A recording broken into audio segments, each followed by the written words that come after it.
Perkenalkan, nama saya Rahel Khairupan dari kelas 1B6 Manajemen. Sejarah Bahasa Indonesia. Sejarah Bahasa Indonesia dilansir dari situs Kementerian Pendidikan dan Kebudayaan. Bahasa Indonesia lahir pada 28 Oktober 1928. Pada saat itu, para pemuda di pelosok Nusantara sedang berkumpul dalam rapat pemuda. Dalam rapat tersebut menghasilkan 3 ikrar yang diberi nama Sumpah Pemuda. Bahasa Indonesia dikelompokkan menjadi 3. Yang pertama, bahasa persatuan dan bahasa negara. Yang kedua, bahasa daerah. Dan yang ketiga, bahasa asing. Bahasa persatuan dan bahasa negara. Bahasa Indonesia berkedudukan sebagai bahasa persatuan dan bahasa negara sekaligus bahasa persatuan.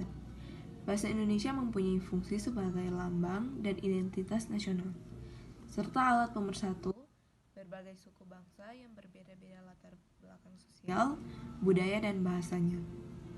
Sebagai bahasa negara, bahasa Indonesia menjadi bahasa resmi yang digunakan di dalam penyelenggaraan negara. Bahasa daerah.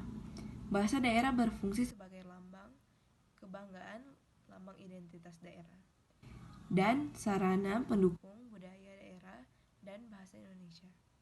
Dalam hubungannya dengan fungsi bahasa Indonesia, bahasa daerah merupakan pendukung bahasa Indonesia yang merupakan bahasa pengantar pada tingkat permulaan di sekolah dasar di beberapa daerah tertentu untuk memperlancarkan proses pengajaran, selain merupakan sumber kebahasaan untuk memperkaya bahasa Indonesia. Bahasa asing.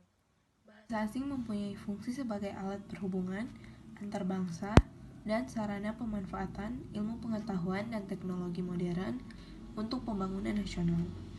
Sehubungan dengan fungsinya sebagai akses untuk memanfaatkan ilmu pengetahuan dan teknologi modern, bahasa asing sesungguhnya hanya melengkapi fungsi bahasa Indonesia yang juga dikembangkan agar menjadi sarana serupa.